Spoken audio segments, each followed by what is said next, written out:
The call is to go for one and kick the extra point.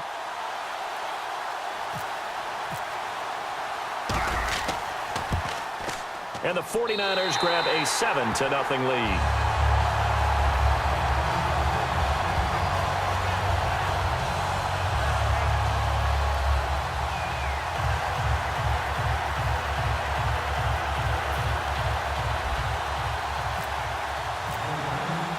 Following the touchdown now, it's Bradley Pinion on to kick this one away. And this will not be returnable. It's out of the back of the end zone for a touchback. The Seattle now ready to march out of the field. And they'll be looking to avoid what happened last time, which is punting the football. But when you look at how teams play the game, that complementary football comes into play. How do I take care of my defense? How do I take care of my offense? Well, the defense is taking care of them in a lot of ways. Now it's time for the offense to jump things up and help their defense out. Give them a little bit of rest. Yeah, time for them to give them a rest. Took the words right out of my mouth. First play of the drive, let's give credit all around. Excellent blocking, but the guy carrying the ball, he was the finisher. A really nice run.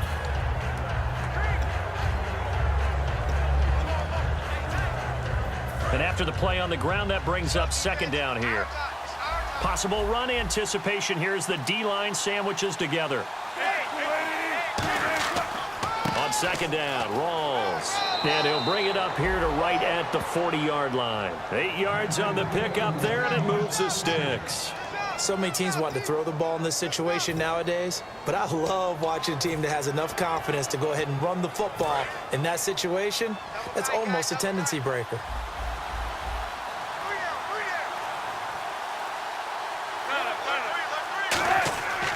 First down, this is Rawls. And he'll be taken down, but not before he gets into enemy territory. They pick up 12 on the play there, and they move the chains. A nice, strong run there for Rawls. His coaches back in high school in Flint, Michigan, you know what his nickname was? No, what was it? The Train. The man can break some tackles on occasion. Well, it makes sense when you watch runs like that, because when you're trying to deal with a train, you're supposed to get out of the way, right? And if you don't, you're going to get bruised up trying to tackle him. That's the type of runner he is. He can pop people as he goes by them. So the run gets them the first, and now they operate with a fresh set of downs. Looks like the defense in press coverage here. Wilson going to give to Rawls. And he stopped immediately there. No gain on the play there. Second down. And the 49ers on the defensive side of the football. Will Hill's a name that I remember even when he was in high school. He was that good. Many talked about him being the next coming. He's fulfilled his promise and made it to the NFL.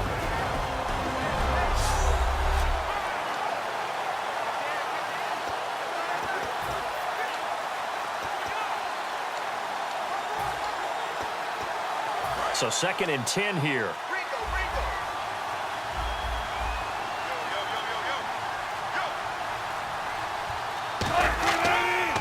Wilson again to Rawls. And a pretty big hole as he's down to about the 40. Pretty good running there, 9 yards. Sets up a 3rd and 1. That was another good run, and he's having an excellent day. And right now, I don't think his team could have any more confidence in handing him the football.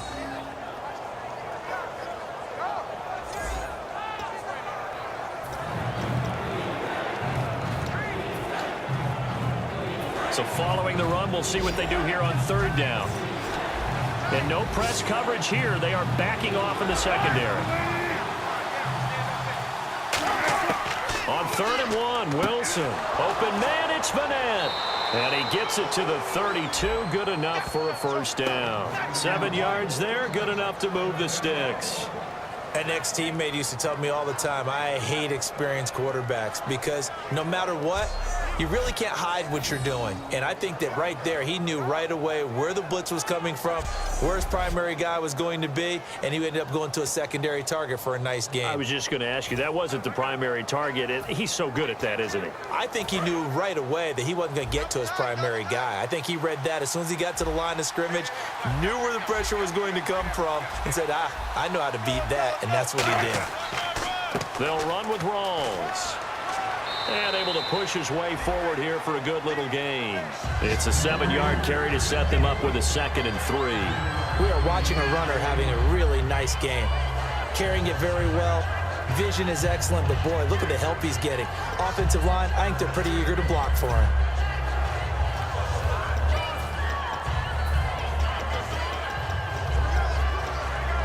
Offense walks to the line for play number 7 of the drive.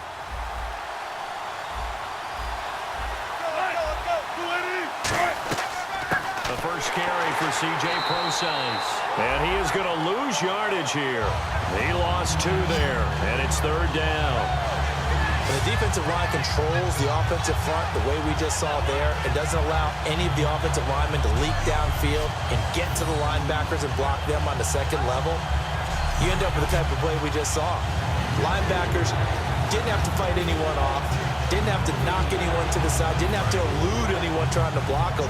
They just saw the play, ran to the ball, and finished things off.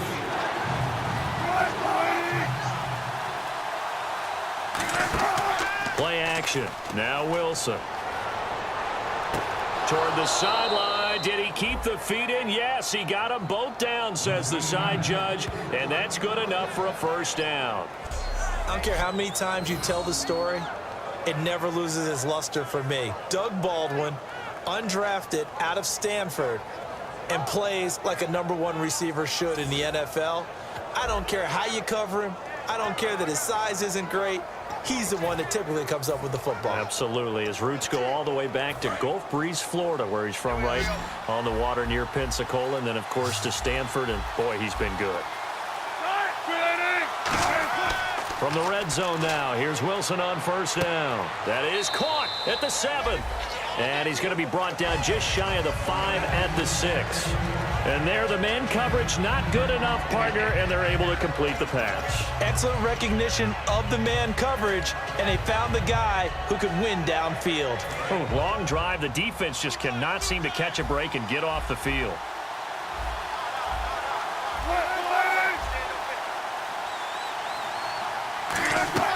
Back to the ground attack. It's Rawls. And the stop will come inside the 5 at the 4. They give them 2 yards there as they're set up now with a 1st and goal. Okay, no score on that play, but this guy's been a touchdown machine all year long. You know they trust him with the football.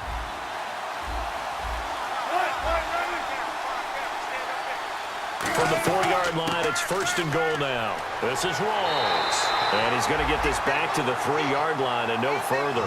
Only a yard that time, 2nd and goal. Looking at this now, you got a couple more cracks here. This close, sneak it. I don't think you even go into a huddle. Just line up, snap it, and fall in behind those guys into the end zone.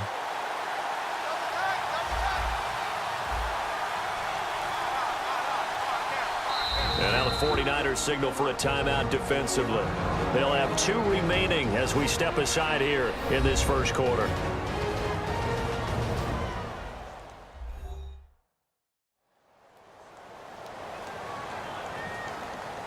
The defense, they got a little bit of a breather.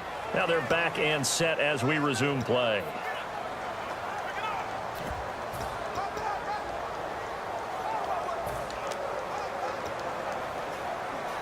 And just play after play after play on this long drive for the offense.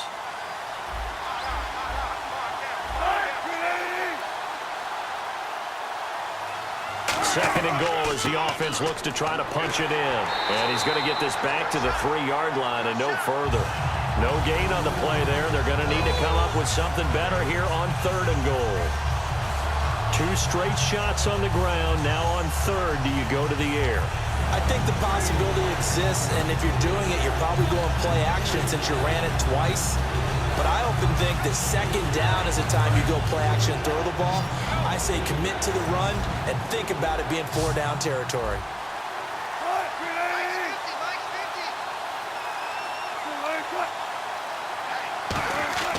On 3rd and goal, Wilson. End zone caught.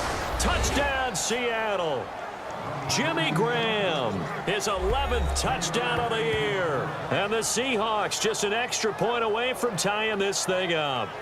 And he is a reliable target. They like to get him involved. They got him involved there for the score. And they should. He's a very good player. Remember, they can use him in certain positions, so many different spots, and he usually comes through for them.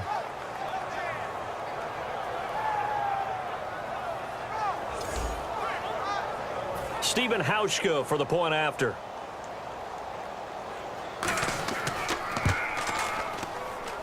It's good, and we're all tied at 7 apiece.